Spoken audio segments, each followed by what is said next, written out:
Welcome to Constitutionalist Politics Podcast, aka CTP. I am your host, Joseph M. Leonard, and that's Leonard. CTP is your no muss, no fuss, just me, you, and occasional guest type podcast. Really appreciate you tuning in. As Graham Norton would say, let's get on with the show! Hello, everyone. Welcome to another episode of Constitutionalist Politics. I have with me Zachary Hagan, who, of course, is the author of the great song, I Can't Drive 55. Oh, no, I'm sorry. That's Sammy Hagar. That's right. We've got Zachary Hagan back. How you doing, Zachary? I'm doing good. It's a new year. My wife and I are getting ready to welcome our first baby here this in a couple months, so we're excited about that. And school starts back tomorrow, so I get to see the kids that I'm paid to take care of and teach tomorrow. As I said, you've been on before, so in the Buzzsprout site transcript, there will be the extended show notes, including episode related links, which will, one of that will be to the show before you will. I don't remember when we recorded, but it aired in July of 2024, the third week of July on Wednesday. So that'll be in the related show notes. So we'll skip the preliminary where were you born and all that stuff. They could go back and check that episode for that kind of stuff. But you were on for Eternities well. How well is it doing? You know, it's the first book in my series. It sells more than the other ones, but that's to be expected. And it was great getting to finish that series off this last year and now on to different projects. Well, that was a healthcare joke that fell really flat. Well, right? How well? and you're right. Well, I don't work in the healthcare industry, although my wife does. So maybe and so from one bad pun to another, I got to give you a hard time over the book title here. Eternal Chronicles, Book 5, Eternities End. You've been lying to us this whole time. Eternity can't end. It goes forever, right? So what's up with this? You know, all of the books had an Eternities something, and what better word to describe the end of a series other than the word end? If I had... all of the titles were 2 words, but I guess if I could change the one thing, maybe I would have it be a little bit more wordy in some of the titles and call the last book Eternity's Final Battle, because that seems a bit more accurate. There you go. That makes more sense. And again, my lame puns and wordplay, that's like eternity can't end, or it's not eternity. Right. Well, maybe the end of one segment of eternity. Okay. I guess you recovered from my horrendous line of questioning. But I mean, it's a good question. And actually, I thought of that myself. You know, my title, you know, it makes sense for the last book in a series, but it also can't actually be a thing since eternity doesn't end. Then I thought, you know, there are like eras, and so it's like the end of an era, but you can't say the title, the end of the current segment of eternity in which the characters existed. Okay. That would be... so, I mean, you know, actually, it's kind of a cool title, but you have to kind of be writing in that sort of wordy, rambling kind of style, which works for some people. It didn't work for the gravity of that series. But Eternity's End, even though it is oxymoronic, does have a certain gravitas to it that especially with the red cover and the dragon and the waves, I thought really Yeah, worked yeah. well. Hold it up to the camera there. People can see it on the behind the scenes video. Uh, but let's take a step back. What were the previous four that brings us to where we are now? Yes, so you mentioned the first book, Eternities Well. After that was Eternity's Mirror, then Eternity's Refuge, and Eternity's End, leading directly into that final book, Eternity's End. And so you've got something else planned coming forward then there? I do. I'm currently working on an Aladdin retelling, actually, with Oh, a interesting. fun twist. Interesting. You're not going to get yourself in trouble with Disney, are you? Fortunately, Disney doesn't own the rights to the original 1001 Nights, and so the Aladdin story at its core is It's public free domain. game. Uh, Yeah. The thing that I can't do is call the princess Jasmine, so I don't do that. So the princess's name is not Jasmine, um, which works out well because I'm telling the story from the princess's perspective, and it's a little different than the Aladdin tale that most people remember and grew up with. But I think that it carries a certain weight to it, especially in a time when people are so surrounded by creating perfect lives for themselves and lying to people around them, and the necessity of honesty in order to have authentic relationships. hmm Now, I know we touched on this last time, but I'm going to go ahead and read this from the note. Anyway, the influences for his first series, The Eternal Chronicles, include Christopher, how do you say that? Panoli? Alini. Paulini. Okay. I'm part Italian. And what's the matter, you? And I still don't get it. Yeah.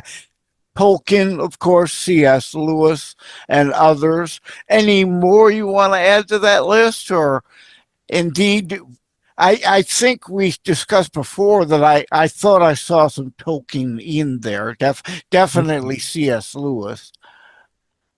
Kind of stepping back from it and looking at my series as a whole, I would actually wager to say that there might have been an influence even from Final Fantasy, the video game series in there, particularly particularly the ones set in a more modern um, locale. Some of them are very medieval, but a couple of them are set in either modern or futuristic type places where the technology was influenced by magic. And that's sort of what I did. Actually, I think that I took the word magitech directly. I spelled it differently, but I think I took it directly from Final Fantasy Oh, well, we'll 13 cut or that admission out. 15. No. I spelled it differently, so it's okay. Right, you can, unless if you've trademarked the term, and even like you said, you spell it different, so they kind of get it, but it's not the same. And the concept is similar, but also completely different. Yeah, like in my How to Write a Book and Get It Published Hints, Tips, and Technique book, I talk about like Stargate, the Roland Emmerich film. Mhm. Uh, and I've read lately there may be a reboot. Finally, he's been trying for decades to reboot it, but MGM has been blocking him. So now he's just given up and said, "You do whatever you want. I'm out of here." But but the concept of wormholes can't be copyrighted or trademarked. It's a scientific principle. So Right. yeah, and things regarding magic per se, unless if you are indeed in the term you invented, you could trademark it if you wanted, but actually to have someone else also use it can be good marketing and PR and flattering. Yeah, absolutely. I think that it would, in order for Square Enix to trademark that, they would have to put a ton of effort into that particular entry in the series. And since they tend to move on from concepts between numbered entries of that series, it wouldn't really be worth it for them to trademark anything specific. What state are you in? I forgot. Currently, I am in Florida and hopefully be Ah, here for the foreseeable future. you need to send some warmth up this way, please. Yes. Yeah. Winter, somebody woke up Mother Nature and told her, hey, it's supposed to be winter, and now it is. Yeah. Because we've had really nice weather for a while. That was so nice. We got so spoiled, and now we're freezing our tookus off. Yeah. Not a comparison, but we were in the 70s and 80s for the past couple of weeks, and now we're down into the 60s, but that's pretty typical for January in the area. Not complaining, it is a little chillier than we've been used to over the past few weeks, but it was a lot colder in the area of Mississippi that I lived in for the past couple years, and it was a lot colder than that in Colorado and Mississippi and most other places that I've lived. So, Yeah, and we climatize to a degree. mhm. It's like I talk about Vegas all the time. People, when they think Vegas, they think hot, hot, hot, 100 degrees all the time. And no, that's not the case. And indeed, it's a drier heat. I'd rather have the heat of Vegas than the heat of Miami, and the desert at night gets cold.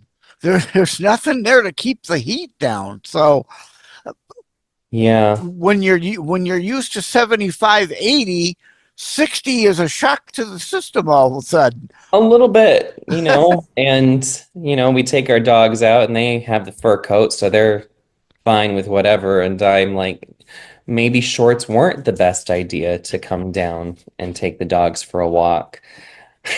So, I mean, it's not anything that's horrible, but you're right. We climatize. There was a time where, I felt good wearing shorts in 40-degree weather because we'd had negative 40-degree weather in Minnesota all winter, and suddenly it was starting to warm up, and 40 felt so nice in comparison to the literal deadly temperatures that we had been experiencing previously. It's hard for anywhere to get hot enough to kill you, but cold enough to kill you, easy. Yeah. Um, at the same time, I say that, and yet I prefer the cold in some regards because you can always layer up or wear better clothes or buy, heated jackets, things like that. But at a certain point, once you get too hot, what are you supposed to do? If you're in your own home, you can be naked, but then what do you do after that if you're still hot? Do you peel off your skin? Like there's only And so in a much cold you can do to shower. cool off. Cold Yeah, shower. That's it. Yeah. cold shower. That's probably better than peeling off the skin. Yeah. Yeah. You kind of need that. So uh, I apologize. I've got a bit of a brain fog today because I've got a cold. So I'm Oh, just no problem. I not have. entirely with it, but I didn't want to put off the discussion. So, so without giving big spoiler, what what does this give us? The latest book, and obviously they need to read the first four Mhm. before reading this one. Yes.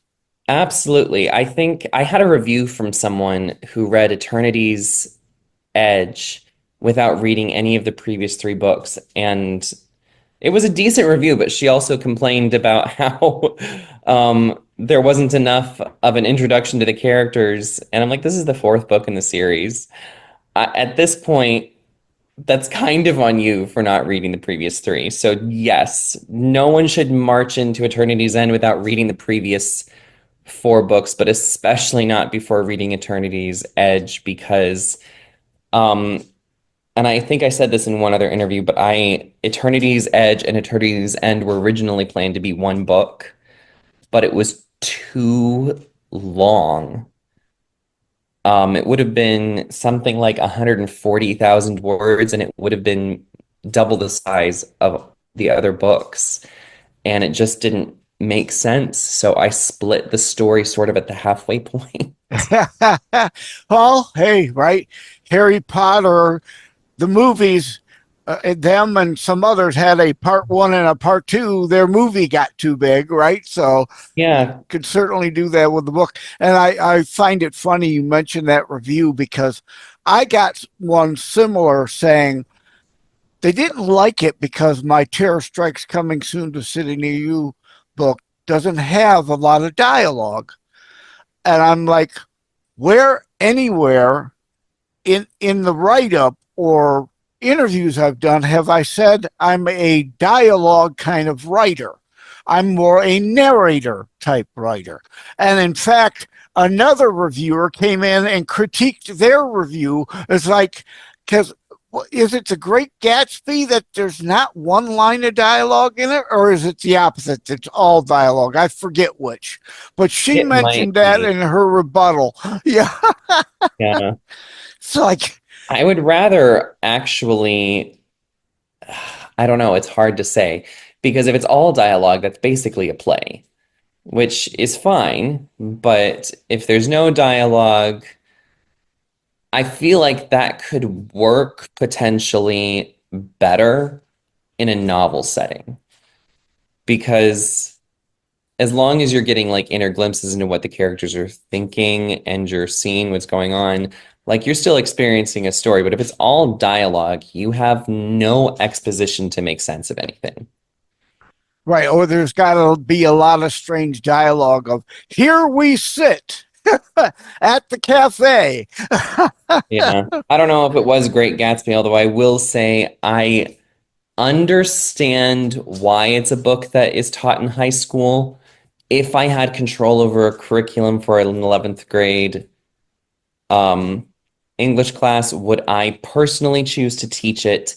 No. I think The Great Gatsby is a really stupid book. Oh, I've just I alienated a bunch of people, eh, but I did not enjoy writing it. Maybe it's because like at the time like I had unrequited love and so I really hated it for that character, but yeah, I'm gonna upset people too. I never read it at all, so don't waste the time.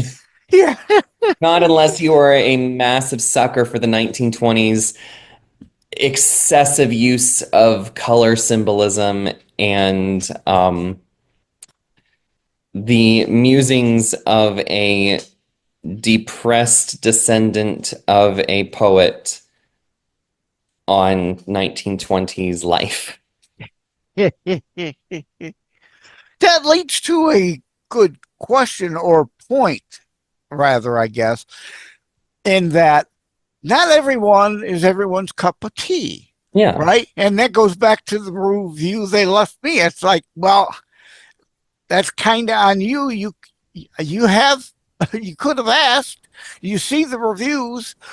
Nowhere is anyone saying anything about, oh, my great dialogue. So you should have suspected there might not have been a lot in it, but right. and everything we read is not going to be something we like, and especially when you're picking up a new, different author, you don't know how much you're going to buy into their style. Yeah, and I think that it's okay for not everyone to be everyone's cup of tea because we all like different things. And fortunately, there's a lot of people writing so that if you don't find something you like, odds are the book that is tailor-made for you is out there. It's just a matter of finding it. Yeah. Oh, you aren't kidding. Like so many books drop on a almost daily basis, let alone weekly basis now with all the self-publishing options. People Mhm. are just, I hate to say, throwing stuff at the wall and see if it'll stick or not. Um, at the risk of shooting myself in the foot as someone who does a lot of the, because I mean, I have my own publishing house, but it is still mostly kind of a self-publishing kind of operation. Yeah, I mean, people will just, they'll put up anything, and the reason why self-publishing has a slightly less than stellar reputation is because you really can just put something out there and have it not have been edited, have it not have been critiqued, beta read, anything. And Yes. so like, it takes a lot of effort to put out a quality product. And I would say that unless you have experience, it's probably best to have someone else do your editing. Like I think my first three books, I think, were professionally edited by someone else. And once I got a good sense for where my weaknesses were in storytelling, I knew where to watch for that and how to edit myself after that because the grammar was always pretty good. I think that very few typos exist in my work. I can't edit to the extent that a large company would, so there probably do exist some typos still in my work. Maybe a few small errors, but it's not anything to the extent that Yeah. without editing. Well, And I I complete forget who. unedited works. Yeah, I forget who it was I was talking to, but they have a Stephen King first edition that has typos in it. So, I mean, it can happen even with today's spell checks. Whole HOLE pass the spell check even if you mean WHOLE. The grammar checks aren't smart enough to know, well, that type of hole doesn't fit in that sentence. The other one does to catch it. Right.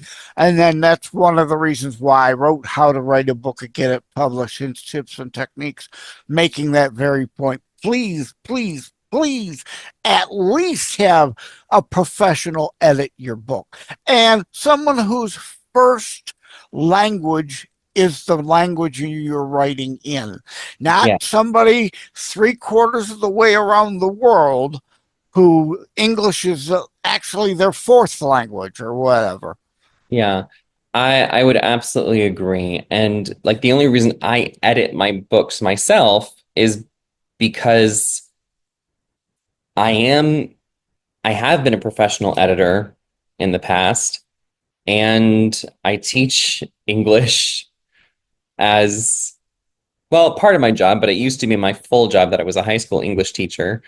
So it's very much within my wheelhouse. But even like I do use things like Pro Writing Aid to kind of catch larger things, but for final edits and fine tweakings, I try to take a week or a month away from the work before I do a final edit because it helps to have fresher eyes.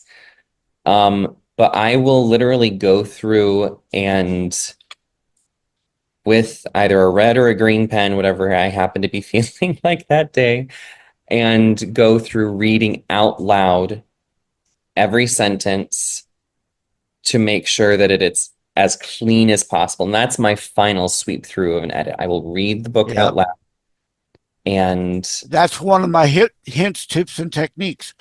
Or Microsoft Word, you can have it read it aloud to you. So you're getting a synthesized voice, but you're getting a voice and you're hearing it. And it's like, wait a minute, that doesn't quite sound right. It may be yeah, okay, but it doesn't quite sound the way you want it to come across and whatnot. no, it definitely helps. And for me, it helps also to have a physical copy because not only have I've tried to take at least a month in between editing and writing, or initial edits and final edits. I try to take a month in between, but I also think that having it off of the screen makes it feel different as well. Because I mean, you spend, oh, probably at least a couple hundred hours writing a novel, and so you're pretty familiar with it, especially And if that's the problem. You're too familiar. Even yeah, taking a month away, you know what you there's I don't remember what yeah. So it it's needs to be in a called. different format. Yeah, I don't remember what it's called, but it's like when we look out at clouds. Oh, look, it's a peanut. No, it just happens to our optics see kind of how we want to see things. And you may read your own book, or, well, anybody's book really, and read past thinking you read something that isn't there because it's what you expected was there.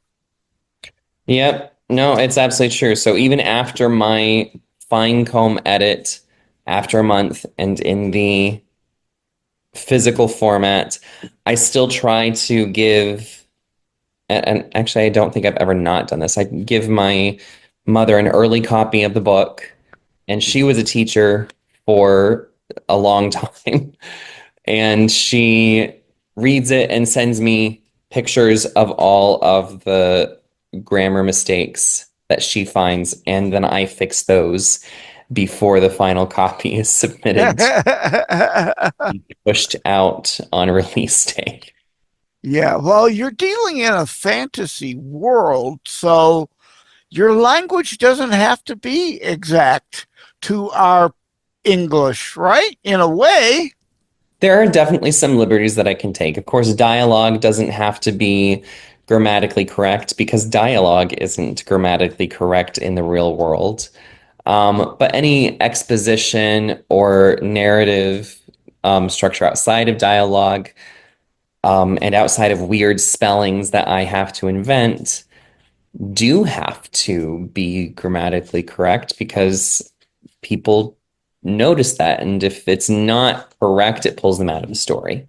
As far as creating words, of course, I invented my own show name word there. But I'm doing that with hashtags all the time. Yeah. Like, cover the kids' ears, people.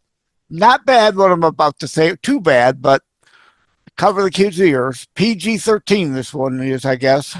The masses of asses out there, right? There's a lot of really dumb and stupid people. I call them mass holes.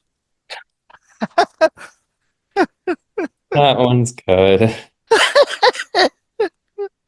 Yeah, my OCD ADHD brain just goes woohoo way off the kilter and can never shut it down. I have a hard time sleeping a lot of times. So yeah, it's always coming up with something stupid. So and again, I apologize. I'm a little slow today because of the cold, my Oh, brain fog. no, that is So all right. I was sick for a whole month. I am just really getting over it like now, and I still have a bit of the cough. at any rate, I'm going to go back to the notes. Someone wrote, in fact, Grady Harp, top 100 Amazon reviewer, says the apparent audience is the teen and young adult group, though the ideas supported by this novel should appeal to the wider group or a wider group. Zachary Hagan is establishing a solid seat in the fantasy genre. Well, no, apart from the pat on the back there at the end. Indeed, these type of books usually are the teen, young adult kind of thing, but I'm sure there's enough, like animated movies at the theater. There's generally enough content that adults will get the kids won't see to make it enjoyable for them too. Is there some of that worked in? There's definitely more mature themes in especially the later books because my initial thought was this is sort of a coming of age novel, but not like the coming of age, like, oh, I'm an adolescent and I'm becoming an adult, but it's like actually stepping into what adulthood really means. And so it's the audience is definitely more like specialized to that early adulthood, late teens, kind of age, but actually the largest group of readers for the YA or new adult genres are actually middle-aged women. So there's definitely a larger appeal. And a lot of those middle-aged women will then get their husbands to read their copy of the book. So I think that the people who are reading this are parents of teenagers, they're teenagers themselves. there are people who are generally interested in fantasy.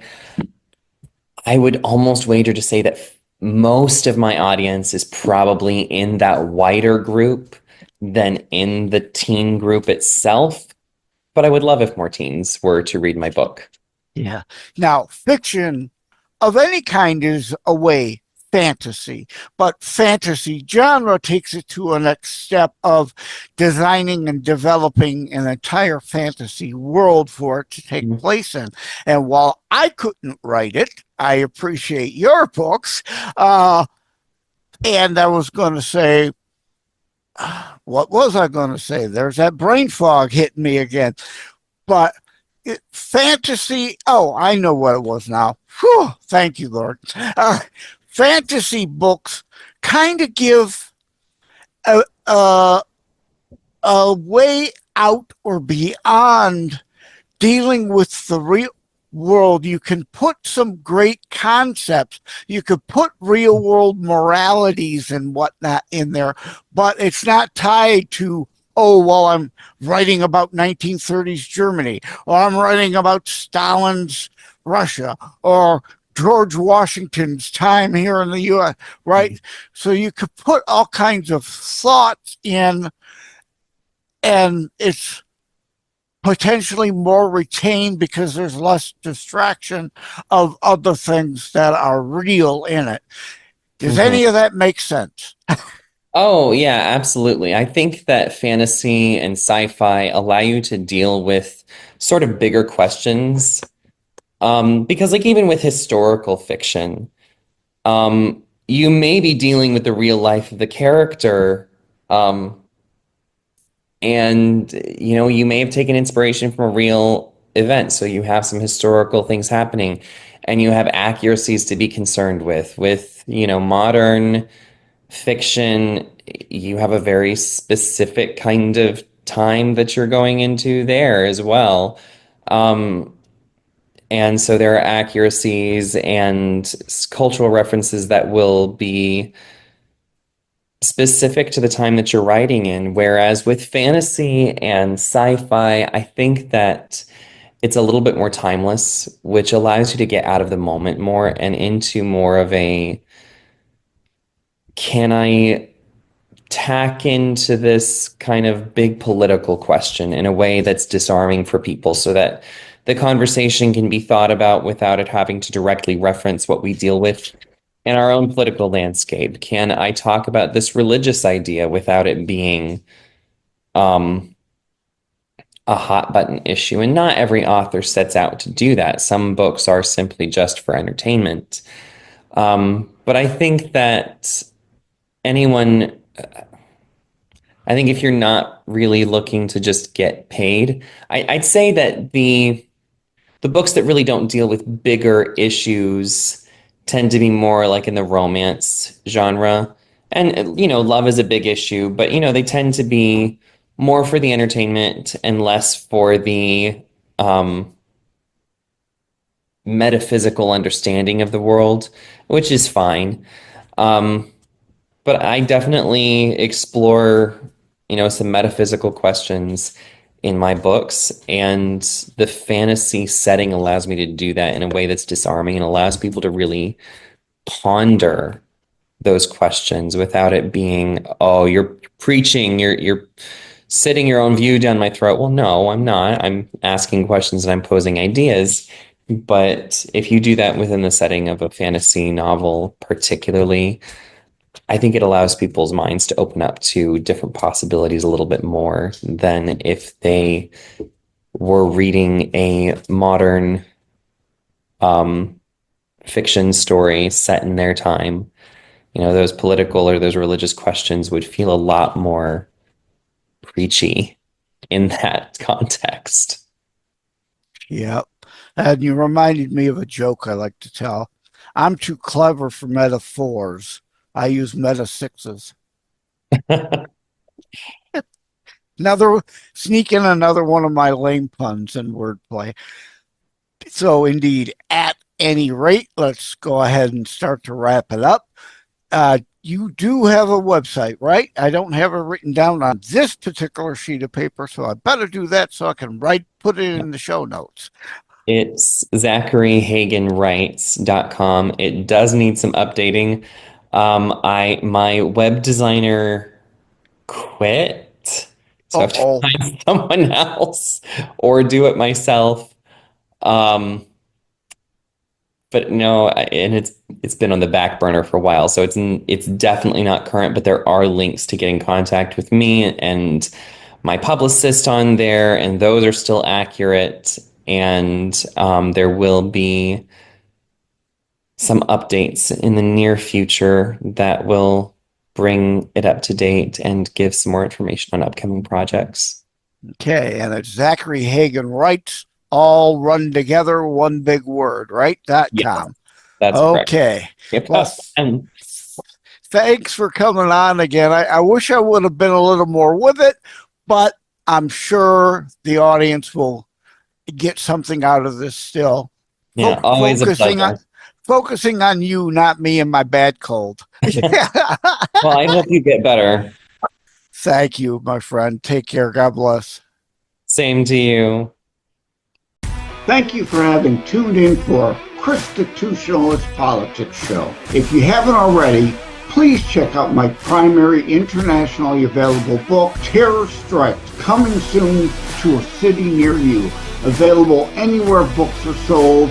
If you have locally run bookstores still near you, they can order it for you. And let me remind, over time, the fancy high production items will come. But for now, for starters, it's just you as a very appreciated listener by me. All substance, no fluff, just straight to key discussion points. A show that looks at a variety of topics, mostly politics, through a Christian U.S. constitutionalist lens. So again, thank you from the bottom of my heart. Take care. God bless. Like and subscribe to Constitutionalist Politics Podcast and share episodes. We need your help.